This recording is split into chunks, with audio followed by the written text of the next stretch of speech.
ഞായറാഴ്ച ദിവസത്തെ കുറച്ച് വിശേഷങ്ങളായിട്ടാണ് നമ്മൾ ഇന്ന് വന്നിട്ടുള്ളത്. നമ്മുടെ ഇന്നത്തെ വ്ളോഗ് എന്ന് പറയുന്നത് സൺഡേ വ്ളോഗാണ് കേട്ടോ. അപ്പോൾ നമുക്കിന്ന് ഒരു കല്യാണം ഉണ്ട് എൻ്റെ ഇപ്പാൻ്റെ ഫാമിലിയിൽ.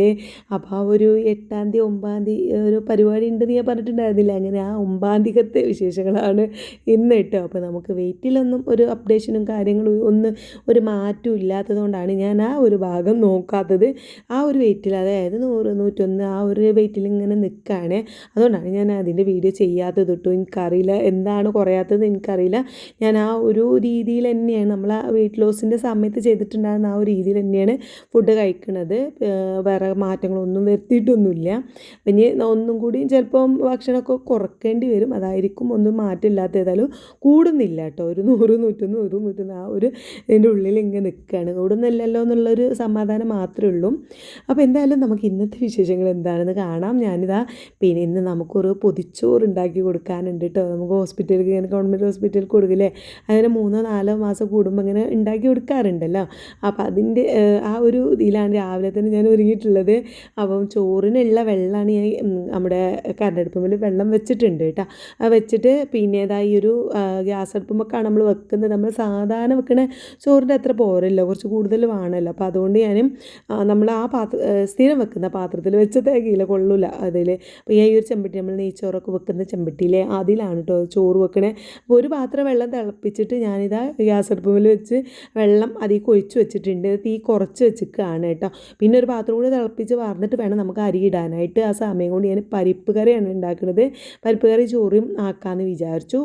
ആ ഒരു കറി ഇങ്ങനെ വേറെ കവറിൽ ഒഴിച്ച് കൊടുക്കുക കേട്ടോ. ചൂടാറിയിട്ട് ഒഴിച്ച് വെക്കലാണ്. അങ്ങനെ പരിപ്പ് അടുപ്പത്ത് മുളകും മഞ്ഞൾപ്പൊടി ഉപ്പിട്ട് വെളിച്ചെണ്ണയൊക്കെ ഒഴിച്ചിട്ട് വേവിക്കാൻ വെച്ചിട്ടുണ്ട്. അപ്പോഴേക്കും നമ്മുടെ വെള്ളം തിളച്ചു, അതിലേക്ക് ഒഴിച്ച് വെച്ചു കേട്ടോ. പിന്നെയാണ് ഞാൻ അരി എടുക്കാൻ വന്നിട്ടുള്ളത്. അപ്പം ഞാൻ അവിടെ സാധാരണ 2-3 ഗ്ലാസ്സാണ് വെക്കാറുള്ളത്. ബാക്കി ഉണ്ടാവും, കുറച്ച് ബാലൻസ് ഉണ്ടാവും. പിന്നെ നമുക്ക് ഫ്രിഡ്ജിൽ വെച്ചാൽ കുറച്ച് മാവ് അരക്കാനും കാര്യങ്ങൾക്കൊക്കെ എടുക്കാമല്ലോ എന്ന് കരുതിയിട്ട് ഞാൻ കുറച്ച് 3 ഗ്ലാസ് എടുത്താൽ നമുക്ക് അങ്ങനെ മാവ് അരച്ച് വെക്കാനുള്ള ചോറൊക്കെ ബാക്കി ഉണ്ടാവും കേട്ടോ. പിന്നെ ഞാനൊരു 4 ഗ്ലാസിൻ്റെ അടുത്ത് എടുത്തിട്ടുണ്ട്. ബാക്കിയുള്ളത് നമുക്ക് ഫ്രിഡ്ജിക്ക് വെക്കാമല്ലോ എന്ന് കരുതിയിട്ട് അങ്ങനെ അരി നന്നായിട്ട് ഒരു 2-3 പ്രാവശ്യം കഴുകിയിട്ട് നമ്മൾ അരി ഇടുകയാണ് കേട്ടോ. വെള്ളം നന്നായിട്ട് നല്ല ചൂടായി നിൽക്കുന്നതാണ്. ഞാൻ തീ കുറച്ച് വെച്ചിരിക്കുന്നേ. ഇനിയിപ്പോൾ അത് കുറച്ച് കൂട്ടിയിട്ട് അരി ഇട്ടുകൊടുത്ത് നന്നാക്കി ഇളക്കി കൊടുക്കുന്നുണ്ട്. ആ സമയത്ത് അങ്ങനെ നമ്മുടെ പരിപ്പ് കറി അങ്ങനെ കൂക്കുന്നുണ്ട് കേട്ടോ, വിസിലടിക്കുന്നുണ്ട്. അപ്പോൾ അതവിടെ വെന്തിട്ട് വേണം നമുക്ക് തൂമിച്ച് എടുക്കുകയൊക്കെ ചെയ്യാം. പിന്നെ ഇന്നലെ നമുക്ക് ബീഫ് കൊണ്ടുവന്ന് വേവിച്ച് വെച്ചിട്ടുണ്ടായിരുന്നു കേട്ടോ. അപ്പോൾ എൻ്റെ ഹസ്ബൻഡ് ഇങ്ങനെ ചോദിച്ചു മീൻ കൊണ്ടുവരണോ, മീൻ വാങ്ങണമെന്ന് ചോദിച്ചിട്ടുണ്ടായിരുന്നു. പിന്നെ ബീഫ് ഉണ്ടല്ലോ, നമ്മളെന്താ കഴിക്കുന്നത് അതങ്ങോട്ട് വെച്ച് കൊടുക്കുകയെന്ന് വിചാരിച്ചു. എനിക്ക് ഭയങ്കര ഇഷ്ടമാണ് കേട്ടോ അങ്ങനെ പൊതിച്ചാറൊക്കെ ഉണ്ടാക്കി കൊടുക്കുന്നത്. പക്ഷേ ഇന്ന് നമുക്ക് കല്യാണം ഉണ്ടായിരുന്നു. ഇന്ന് ഞാനിങ്ങനെ ജസ്റ്റ് രാവിലെ എന്തെങ്കിലും ഉണ്ടാക്കിയിട്ട് ഉച്ചക്കൊക്കെ ഒരു എന്താ പറയുക ഫ്രീ ആയിട്ടുള്ള ഒരു ദിവസമാണെന്ന് വിചാരിച്ചത്. പെട്ടെന്നാണ് കേട്ടോ ഇത് വന്നിട്ടുണ്ടാകുന്നത്. പിന്നെ നമ്മളതൊരു ഇഷ്ടത്തോട് സന്തോഷത്തോടു കൂടി ഉണ്ടാക്കി കൊടുക്കുക എന്നുള്ളതാണല്ലോ അല്ലേ, എല്ലായിടത്തും ഇപ്പോൾ കൊടുക്കുന്നുണ്ടല്ലോ. അപ്പോൾ ഞാനിത് കാണിക്കാൻ വേണ്ടി ചെയ്യല്ല കേട്ടോ. എനിക്ക് ഭയങ്കര അത് ഉണ്ടാക്കി കൊടുക്കുകയാണെങ്കിൽ അത് അത്യാവശ്യം ഫുഡ് ഒരു എന്താ പറയുക കൂട്ടാനും കാര്യങ്ങളൊക്കെ ആയിട്ട് അങ്ങനെ കൊടുക്കുന്നതൊക്കെ നമുക്ക് ഭയങ്കര ഇഷ്ടമുള്ള കാര്യമാണല്ലോ അല്ലേ. അപ്പോൾ എന്നാലും ഞാനത് ചോറിങ്ങനെ വേവുന്നുണ്ട്. പിന്നെ അതിൻ്റെ ഒപ്പം രാവിലത്തേക്കുള്ള ദോശ ഉണ്ടാക്കുകയാണ് കേട്ടോ. പിന്നെ ഇതുമ്മൂന്ന് ട്യൂഷൻ ഉണ്ട്, ഓളെ പറഞ്ഞയച്ചിട്ടാട്ടോ ഞങ്ങൾ കല്യാണത്തിന് പോണതേ. അപ്പോൾ ഓക്ക് പിന്നെ കൊണ്ടുപോകാൻ ഇനിയിപ്പോൾ ഈ ചോറ് വന്നാലും ഓക്ക് ആ ചോറ് തന്നെ കൊടുത്തേക്കാന്ന് വിചാരിച്ചു. അതുകൊണ്ട് കുറച്ച് അപ്പം ചുട്ടിട്ടുള്ളൂ കേട്ടോ. അപ്പോൾ പിന്നെ നമുക്കിപ്പോൾ കഴിക്കാനുള്ളത് മാത്രം. പിന്നെ ഞങ്ങൾ കല്യാണത്തിനും പോകുമല്ലോ, അപ്പോൾ അതുകൊണ്ട് ഒരുപാട് ചുടുന്നില്ല. ഒരു മാക്സിമം ഒരു 5-6 ചുട്ടാൽ മതി. ഇതുമ്പോൾ 2 കഴിക്കും, 2 എൻ്റെ ഹസ്ബൻഡ് കഴിക്കും. അതെ, ഒരു 2-3 കഴിക്കുള്ളൂ. അപ്പോൾ അതിനനുസരിച്ച് ചുട്ടെടുക്കുകയാണ്. പിന്നെ ബീഫ് ഉണ്ടല്ലോ, അപ്പോൾ അതിനാണ് രാവിലത്തേക്ക് ഒരു കപ്പത്തേക്ക് കൂട്ടാൻ കൊടുക്കാൻ വിചാരിക്കുന്നത്. ഇങ്ങനെയൊക്കെയാണ് ഓരോ പ്ലാൻ കേട്ടോ. അപ്പോൾ എന്തായാലും ചോറ് പിന്നെ റേഷൻ കടത്തെ അരി തന്നെയാണ് നമ്മൾ കഴിക്കുന്ന അരി തന്നെയാണ് വെച്ചിട്ടുള്ളത്. അപ്പോൾ അത് പെട്ടെന്ന് വെന്തു കിട്ടും. നമ്മൾ അപ്പം അങ്ങനെ ചൂടുന്നതിൻ്റെ ഇടയിൽ കൂടെ തന്നെ അത് വെന്തപ്പം വലിയ നമ്മൾ പെട്ടെന്ന് ചൂടാറാനൊക്കെ വേണ്ടിയിട്ട് വലിയ സ്റ്റീൽ പാത്രം എടുത്തിട്ടുണ്ട്. അതിലേക്ക് അങ്ങനെ ഊറ്റിയിടുകയാണ്. അതിൻ്റെ ഇടയ്ക്ക് അപ്പം ഇങ്ങനെ ചട്ടിക്ക് പാരുന്നുണ്ട് കേട്ടോ.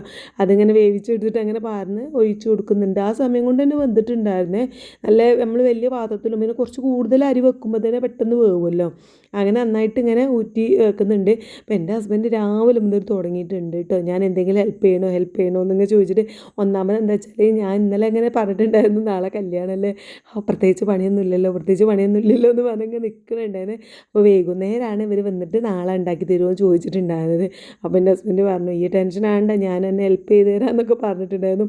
മൂപ്പര് രാവിലെ എൻ്റെ വന്നിൻ്റെ ഒപ്പത്തിനൊപ്പം ഇങ്ങനെ ഉണ്ട് കേട്ടോ. എന്തെങ്കിലും എറിഞ്ഞിരുന്നോ എന്നൊക്കെ ചോദിച്ചിട്ട് നമുക്ക് പിന്നെ ഈ ഒരു പണികളൊന്നും നമുക്ക് നമ്മൾ സ്ഥിരമായിട്ട് ചെയ്യുന്നതാകുമ്പോൾ അങ്ങനത്തെ കുഴപ്പമൊന്നും ഉണ്ടാവില്ലല്ലോ. പൊതി കെട്ടുന്നതാണ് എനിക്ക് ഇങ്ങനെ പൊതിച്ചോറ് പൊതിയുന്നത് എനിക്ക് അറിയില്ല കേട്ടോ. അപ്പോൾ നിങ്ങൾ പൊതിച്ചോറാക്കിയാൽ മതി, ഫുഡൊക്കെ ഞാൻ ഉണ്ടാക്കിക്കൊള്ളാം എന്ന് പറഞ്ഞ് അങ്ങനെ ഉപ്പേരിയായിട്ട് ആ ക്യാബേജ് ഉണ്ടായിരുന്നു. അപ്പോൾ ഞാൻ അത് ചെറുതാക്കി അരിഞ്ഞിട്ട് നമ്മൾ അപ്പം ചുട്ട് ചട്ടിക്ക് തന്നെ കടുകൊക്കെ ഇട്ടിട്ട് പൊട്ടിച്ചിട്ട് ഉള്ളിയൊക്കെ ഇട്ടെടുത്ത് നമ്മൾ പിന്നെ ഉപ്പേരി അതിൽ തന്നെ ആക്കട്ടോ. അപ്പോൾ അപ്പം ചുട്ട് കഴിഞ്ഞപ്പോഴേക്കും ഞാൻ ക്യാബേജൊക്കെ ഒന്ന് അരിഞ്ഞ് വെച്ചിട്ടുണ്ടായിരുന്നു. അപ്പോൾ വേഗം ആ ചട്ടി പിന്നെ ചൂടാക്കാനും തീ കത്തിക്കാനും നിൽക്കേണ്ടിയിരുന്നില്ല, വേഗം അതിൽ തന്നെ ഞാൻ ഉപ്പേരി ഉണ്ടാക്കി. ഉള്ളിയൊക്കെ വാടിയിട്ട് ഇച്ചിരി മഞ്ഞൾപ്പൊടിയും കറിവേപ്പില ഒക്കെ ഇട്ടിട്ടാണ് ഉണ്ടാക്കുന്നത് കേട്ടോ. അപ്പോൾ അതവിടെ ഇളക്കി വേവുന്നുണ്ട്. പിന്നെ ആ സമയത്ത് തന്നെ മറ്റേ അടുപ്പത്ത് ഞാൻ നമുക്ക് പരിപ്പ് കറി തൂമിച്ചെടുക്കാമെന്ന് കരുതി.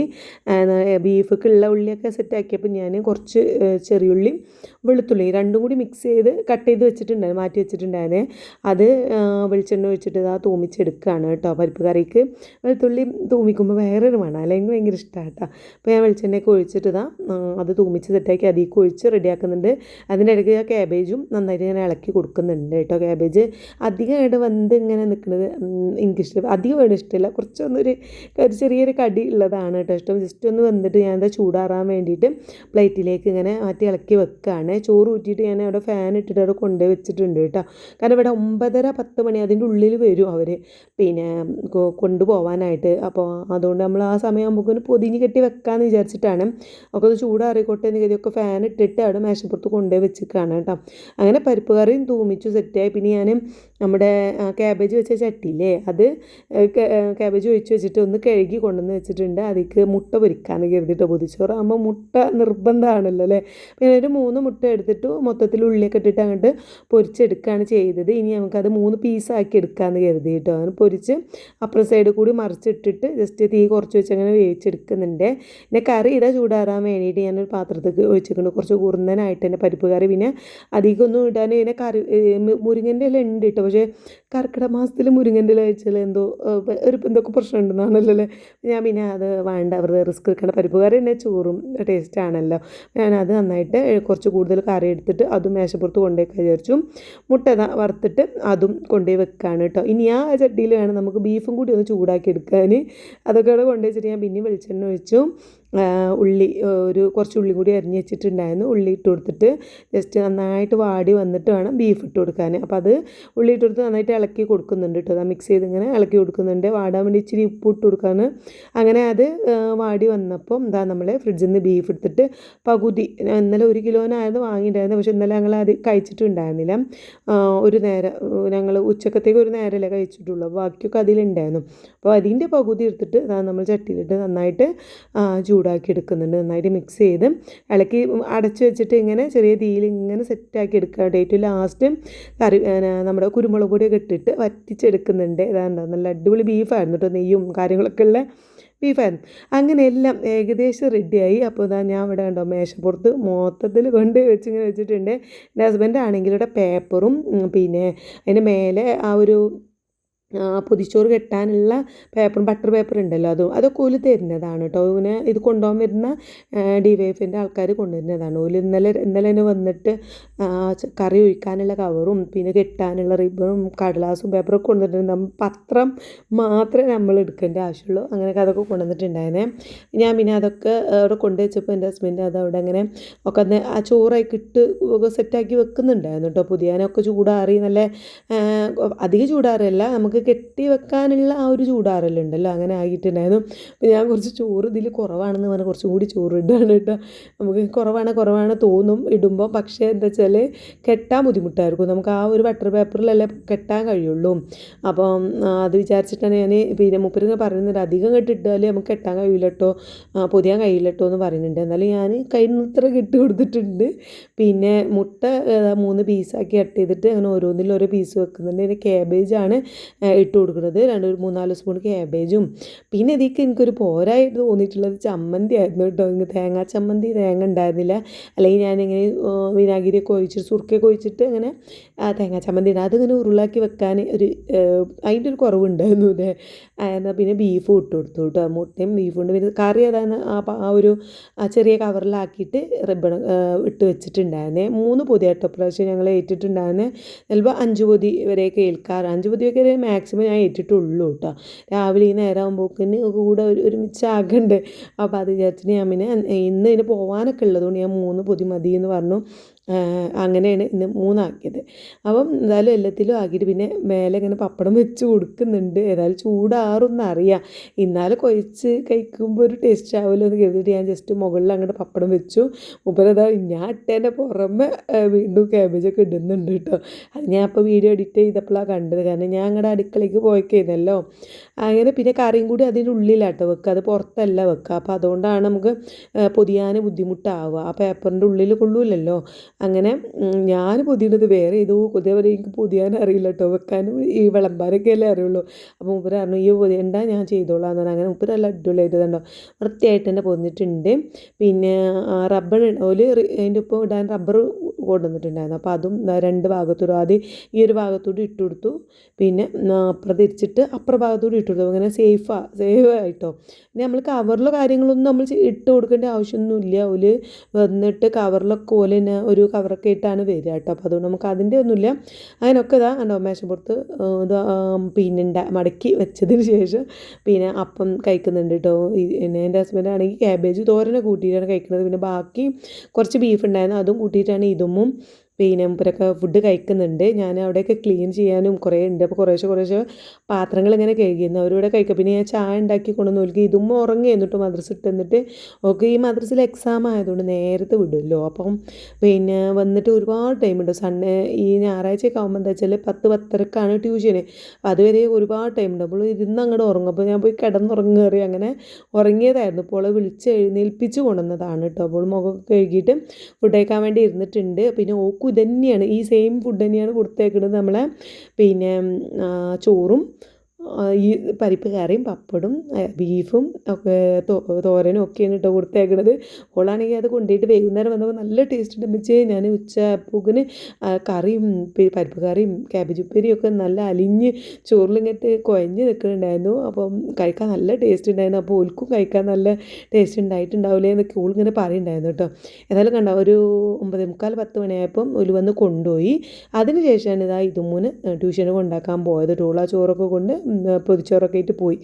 ഇനി നമുക്കിതാ കിച്ചണ് മൊത്തം ഇവിടേക്ക് ഒന്ന് ക്ലീൻ ചെയ്യാനുണ്ട്. ഈ ഒരു അവസ്ഥയിലാണ് ഇപ്പോൾ ഉള്ളത്. അതറിയാലോ, നമ്മൾ വെറുതെ ജസ്റ്റ് ഒന്ന് പണിയെടുത്താൽ തന്നെ ഈ പാത്രങ്ങൾ ഇവിടുന്നൊക്കെ പെരുക്കാന്നറിയില്ലല്ലോ. അപ്പോൾ ഇന്നാണെങ്കിൽ നമുക്ക് ഇങ്ങനെ ക്ലീൻ ചെയ്യാനൊന്നും അധികം നേരമൊന്നും ഉണ്ടായിരുന്നില്ല. ഞാൻ വേഗം ഉണ്ടാക്കില്ലായിരുന്നു. അങ്ങനെ അതൊക്കെ ക്ലീൻ ചെയ്ത് ഞാനിതാ കല്യാണത്തിന് പോകാൻ വേണ്ടിയിട്ട് റെഡി ആയതാട്ടോ. കാരണം ഒരു 11:30-എങ്കിലും ഇറങ്ങണം എന്നൊക്കെ വിചാരിച്ചിട്ടുണ്ടായിരുന്നു. അതുകൊണ്ടാണ് കുറച്ച് ഞാൻ ക്ലീൻ ചെയ്യുന്നതും കാര്യങ്ങളൊന്നും വീഡിയോ എടുത്തിട്ടുണ്ടായിരുന്നില്ല.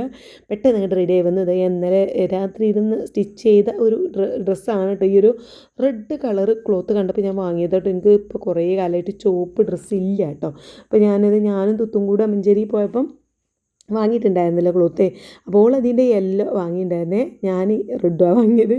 അങ്ങനെ ആ റെഡ് ക്ലോത്തിന് ഞാൻ ഇരുത്തത്തിൽ അങ്ങോട്ട് സ്റ്റിച്ച് ചെയ്തതായി ഒരു രീതിയിലാക്കിയിട്ടുണ്ട്. ഇതിന് വെക്കാനുള്ള പിന്നെ ലേസും കാര്യങ്ങളൊക്കെ വാങ്ങാനാണ് നമ്മൾ കഴിഞ്ഞ ദിവസം നീനൊക്കെ വന്നിട്ടുണ്ടായിരുന്നില്ല. അന്ന് നമ്മൾ പുറത്തായിട്ടില്ലേ ആ ഒരു ലേസും കാര്യങ്ങളൊക്കെയാണ് ബട്ടൺ ഹൗസിൽ നിന്ന് വാങ്ങിയിട്ടുണ്ടായിരുന്നത് കേട്ടോ. അത് കൈയിൻ്റെ ഭാഗത്തും ടോപ്പിൻ്റെ അവിടെയും ഇവിടെയൊക്കെ വെച്ചിട്ടൊന്ന് സെറ്റാക്കി ഒരു കല്യാണത്തിനിടാവുന്ന പാകത്തിലൊക്കെ ആക്കി എടുത്തിട്ടുണ്ട്. അങ്ങനെ ഞങ്ങൾ പോവുകയാണ്. ഇപ്പം എവിടെ കല്യാണം എന്ന് വെച്ചാൽ പുല്ലൂരാണ് ശരിക്കും. എൻ്റെ ഇപ്പാൻ്റെ പെങ്ങളെ കുട്ടീൻ്റെ കല്യാണമാണ് കേട്ടോ. അങ്ങനെ കുട്ടീൻ്റെ എന്നൊക്കെ പറയുമ്പോൾ കുറച്ച് നിങ്ങളുള്ളൊക്കെ പോലെ ബന്ധം കുറവാന്നൊക്കെ തോന്നും. പക്ഷെ അങ്ങനെയല്ല, ഞങ്ങൾക്ക് നല്ല കണക്ഷൻ ഉണ്ട്. ഒന്നാമത് എൻ്റെ ഉപ്പാൻ്റെ പെങ്ങളെ കുട്ടീന്ന് പലപ്പോഴും കുട്ടികളൊക്കെ അറിയണ എൻ്റെ പ്രായമുള്ള മക്കളൊക്കെ ഉണ്ട് കേട്ടോ അവരിൽ.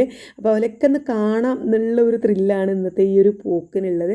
അപ്പോൾ പുല്ലൂരാണ് ശരിക്കും വീട്. പക്ഷേ കല്യാണം നടത്തുന്നത് ഇവിടെ ഇളയൂർ കഴിഞ്ഞിട്ട് ചെങ്ങര ഒരു ഓഡിറ്റോറിയത്തിൽ വെച്ചിട്ടാണ് കല്യാണം നടത്തുന്നത് കേട്ടോ. നമുക്ക് അധികം ദൂരമൊന്നും പോകാനില്ല. ഇവിടുന്നാണ് എളുപ്പം. മഞ്ചേരിയിൽ നിന്ന് അവിടെ നിന്ന് ഇങ്ങോട്ട് വരുന്നതാണ് ഇവിടുന്ന് അരീക്കോട് പോകണതാണ് കേട്ടോ എളുപ്പം. അപ്പം ഇന്ന് എല്ലാ എനിക്ക് 3 അമ്മായികളാണ് കേട്ടോ. പാക്ക് 3 പെങ്ങന്മാരാണ്, പിന്നെ അതേമാതിരി 4 അനിയന്മാരാണ്. അപ്പോൾ എല്ലാവരും മക്കളൊക്കെ കസിൻസ്, ഒരുപാട് കസിൻസ് ഉണ്ട്.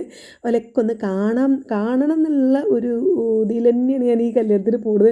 ഇപ്പോഴത്തെ കാലം ഇനി ബിരിയാണി ഫുഡ് അങ്ങനെയൊന്നും കൂടുതൽ നമുക്ക് ആവശ്യമൊന്നും ഉണ്ടാവില്ലല്ലോ. എല്ലാവരും ഒന്ന് കാണാൻ കുറേ ഞങ്ങളൊക്കെ കൂടിയിട്ട് കേട്ടോ. ഓരോരോ കാരണങ്ങൾ കൊണ്ട് നമ്മുടെ കാര്യങ്ങൾ തന്നെ കഴിഞ്ഞിട്ട് ഒന്നിനും നേരം ഉണ്ടാവില്ലല്ലോ. അപ്പോൾ ഇന്ന് അതിനൊക്കെ വേണ്ടി ഒരുങ്ങിയാണ് ഞാൻ വന്നിട്ടുള്ളത്. അപ്പോൾ ഞാൻ വരുമ്പോണ്ടല്ലോ പുറത്തുനിന്ന് ഇങ്ങനെ ഓഡിറ്റോറിയത്തിൻ്റെ പുറത്തുനിന്ന് ഇങ്ങനെ പാട്ടൊക്കെ ഇങ്ങനെ കേൾക്കുന്നുണ്ടായിരുന്നു കേട്ടോ. അപ്പോൾ തന്നെ ഞാൻ പറഞ്ഞു അതാ അവിടെ പുതിയണ്ണിനെ സ്റ്റേജിലേക്ക് കയറ്റാനുള്ള പരിപാടിയാണ് തോന്നുന്നുണ്ടെന്ന്. വേഗം ഓടി വന്ന് വീഡിയോ എടുത്തതാണ് കേട്ടോ. അപ്പോൾ എല്ലാവരും കൂടി കൂടിയിട്ട് പുതിയണ്ണിനെ കയറ്റുന്നുണ്ട്. മുന്നിൽ ഈ ഒരു ഹിന്ദി സിനിമയിലൊക്കെ കാണുന്ന പോലെ മുൻഭാഗത്തേക്ക് മുഖം കാണാത്ത രീതിയിൽ ഇങ്ങനെ ഷാളൊക്കെ ഇട്ടിട്ടാട്ടോ കൊണ്ടുപോയിട്ടുണ്ടായിരുന്നു. അതേപോലെ സ്റ്റേജും കണ്ടോ, സെൻറ്റർ ഭാഗത്ത് ഒരു മറ പോലെയായിരുന്നു, മുല്ലപ്പൂ കൊണ്ട് ഒരു മറ പോലെ അങ്ങോട്ട് വെച്ചിട്ടുണ്ടായിരുന്നു. അപ്പുറം ഭാഗത്ത് ബോയ്സും പിന്നെ പുതിയാപ്പിളയൊക്കെ ഇങ്ങനെ നിൽക്കുന്നുണ്ട്. ഇപ്പുറം ഭാഗത്ത് പുതിയണ്ണും പിന്നെ ഓരോ ഫ്രണ്ട്സ് ഗേൾസൊക്കെയാണ് നിൽക്കുന്നത് കേട്ടോ. അപ്പം അങ്ങനെ ഒരു സെപ്പറേറ്റ് നമുക്കൊരു സിനിമയിലൊക്കെ കാണുന്ന ആ ഒരു ലുക്കിലായിരുന്നു. ഈ ഒരു രീതിയിൽ ഞാൻ കണ്ടിട്ടില്ല കേട്ടോ. കാരണം വീഡിയോയിൽ കാണുന്നുണ്ടാവും. ആ ഒരു നടുവിലൊരു മുല്ലപ്പൂ കൊണ്ട് ഇങ്ങനെ മറച്ച് വെച്ചിട്ട് പിന്നെ നിക്കാവും ഒക്കെ എന്നായിരുന്നു കേട്ടോ. നിക്കാവ് ഇപ്പോൾ കഴിഞ്ഞിട്ട് മഹറൊക്കെ കെട്ടിയതേ ഉള്ളൂ. അപ്പോൾ എല്ലാവരും ഇങ്ങനെ ഗേൾസ് ഈ ഒരു ഭാഗത്തും ബോയ്സ് ആ ഭാഗത്തൊക്കെ ആയിട്ട് ഇങ്ങനെ നിന്നിട്ട് നല്ല അടിപൊളിയായിട്ടുണ്ടായിരുന്നു കേട്ടോ. അപ്പം ഇപ്പോൾ എല്ലാവരും സ്റ്റേജിലായതുകൊണ്ട് ഞാൻ വന്ന സമയത്ത് എനിക്ക് ആരെയും കാണാൻ പറ്റിയിട്ടുണ്ടായിരുന്നില്ല. പിന്നെ സ്റ്റേജിൽ നിന്നൊക്കെ ഇറങ്ങിയതിന് ശേഷമാണ് പിന്നെ സംസാരിച്ചതും കാര്യങ്ങളൊക്കെ. അപ്പം ഞാൻ വന്നതിന് ശേഷമാണ് ഉമ്മയും ഇപ്പൊക്കെ വന്നത് കേട്ടോ. പിന്നെ വന്ന അതാ തിരക്ക് കൂടുന്നതിന് മുന്നേ ഞങ്ങൾ ഫുഡ് കഴിക്കാൻ വേണ്ടി പോയി. നല്ല ബിരിയാണിയും പിന്നെ ചിക്കൻ മന്തിയൊക്കെ ഉണ്ടായിരുന്നു കേട്ടോ. പിന്നെ അധികം ഫുഡിൻ്റെ ഭാഗത്തും ഒന്നും അധികം വീഡിയോ എടുത്തില്ല. കാരണം എല്ലാവർക്കും അങ്ങനെ വീഡിയോയിൽ വ്ളോഗിലൊക്കെ വരാൻ വലിയ താല്പര്യമില്ലാത്ത ആൾക്കാർ. പിന്നെ അത് മാത്രമല്ല, അത് കണ്ട സന്തോഷത്തിൽ ഞാൻ എല്ലാവരെയും സംസാരിച്ചുകൊണ്ട് ഇങ്ങനെ നടക്കുന്നു കേട്ടോ. ഒന്ന് മൊത്തത്തിൽ സംസാരിച്ചുകൊണ്ട് നടക്കുന്നത്. പിന്നെ നീലുട്ടനായിട്ട് കുറച്ച് വീഡിയോസും കാര്യങ്ങളൊക്കെ എടുത്തതാട്ടോ. എൻ്റെ കസിൻസുകളൊക്കെ ഒന്ന് കണ്ട് സംസാരിച്ചുകൊണ്ട് നടക്കുന്നു. അധികം ഞാൻ വീഡിയോസോ കാര്യങ്ങളൊന്നും എടുത്തിട്ടുണ്ടായിരുന്നില്ല. എനിക്ക് ഒന്നാമത് എന്താ വെച്ചാൽ എനിക്ക് വീഡിയോയിൽ പെടുന്നത് ഇഷ്ടമാവുമോ ഒന്നും അറിയാത്തതുകൊണ്ട് എനിക്ക് അങ്ങനെ എടുക്കുന്നത് ഭയങ്കര ടെൻഷനാണ് കേട്ടോ. അപ്പോൾ ഞാൻ അധികം കണ്ട് ഓവറാക്കാൻ നിന്നില്ല, ജസ്റ്റ് ഒന്ന് എടുത്തിട്ടേ ഉള്ളൂ. പിന്നെ ഞങ്ങൾ അവിടുന്ന് ഇറങ്ങി ഒരു 2-2:30 ഇറങ്ങിയിട്ടുണ്ട്. ഇറങ്ങി പോകുന്ന വയ്ക്കൽ ഇങ്ങനെ ചെറിയൊരു മഴയൊക്കെ പെയ്തപ്പോൾ ഞാൻ എൻ്റെ ഹസ്ബൻഡിനോട് ചോദിച്ചു നമുക്കൊരു ചായ കുടിച്ചാലോ ഒന്ന്. മുപ്പരും കൂടി കേടെടുത്താനുള്ള പരിപാടിയായിട്ട്. മുപ്പർക്ക് ഇങ്ങനെ ചായ ഒന്നും കുടിക്കണത് വലിയ താല്പര്യമൊന്നുമുള്ള ആളല്ല. പക്ഷേ ഞാൻ അങ്ങനെ പറഞ്ഞപ്പം എന്താ ഒരു വീടിൻ്റെ സൈഡ് നിർത്തിയിട്ട് ഞങ്ങൾ ചായ കുടിക്കാൻ അങ്ങനെ ഇരുന്നതാണ് കേട്ടോ. അങ്ങനെ വർത്താനൊക്കെ പറഞ്ഞ് കുറേ ആയി ഞങ്ങളിങ്ങനെ രണ്ടാളും മാത്രമായിട്ടൊരു യാത്രയൊക്കെ ചെയ്തിട്ട്. അപ്പോൾ അതിൻ്റെ ഒരു സന്തോഷം എൻ്റെ മുഖത്ത് കാണുന്നുണ്ട്. ഞങ്ങളിങ്ങനെ കുറച്ച് നേരം സംസാരിച്ചിരുന്ന് ചായ കുടിച്ച് പിന്നെ നേരെ വീട്ടിലേക്ക് പോവാം കേട്ടോ. പോകുന്ന വഴി ഞങ്ങൾ എൻ്റെ ഹസ്ബൻഡിൻ്റെ പെങ്ങളെ വീടുണ്ട്, അവിടെ വലിയ പെങ്ങളെ വീടുണ്ട്. ഇതാ പുത്തലത്താണ് കേട്ടോ. അരീക്കോട് എത്തുന്നതിന് മുന്നേ പുത്തലങ്ങാടിയിൽ തന്നെയാണ് ഇതാ കാണുന്നതാണ് വീട്. അപ്പം അവിടെ നിന്ന് ജസ്റ്റ് കയറി ഇറങ്ങാമെന്ന് വിചാരിച്ചു. അങ്ങനെ അതാ അവിടെ നിർത്തിയിട്ട് അവിടെ കയറി ഒരു 1/2 മുക്കാൽ മണിക്കൂർ ഞങ്ങൾ അങ്ങോട്ട് കയറി പഠനം. നല്ല മഴ പെയ്തുകൊണ്ട് കുറച്ച് നേരം അവിടെ തങ്ങി അങ്ങനെ നിന്നിട്ടാണ് നേരെ പിന്നെ വീട്ടിലേക്ക് പോകണത് കേട്ടോ. അപ്പോൾ ഇവിടെ എത്തിയപ്പോൾ ഒരു 3:30 ആയിട്ടുള്ളേ. ഇപ്പോൾ വരും ഇതുമ്മു വരുമ്പോക്കിന് ഇവിടെ തന്നെ എന്നുള്ളൊരു വിചാരമുണ്ട്. അങ്ങനെ ഞങ്ങൾ വീട്ടിലെത്തി. ഇവിടെ ലോകം മൊത്തം കറങ്ങി നമ്മളെ വീട്ടിലേക്ക് വരുമ്പോൾ ഉണ്ടാകുന്ന ഒരു സന്തോഷം അത് വേറെ തന്നെയാണ് അല്ലേ. ഇനി സോഫയിൽ കുറച്ച് നേരം കാലൊക്കെ നീട്ടി ഒന്ന് കിടക്കണം. അപ്പോൾ ഇതൊക്കെയാണ് നമ്മുടെ ഞായറാഴ്ചത്തെ വിശേഷങ്ങൾ. അപ്പോൾ നമുക്ക് അടുത്ത വീഡിയോ കാണാം. Bye bye. വീഡിയോ ഇഷ്ടപ്പെടുകയാണെങ്കിൽ സപ്പോർട്ട് ചെയ്യണം.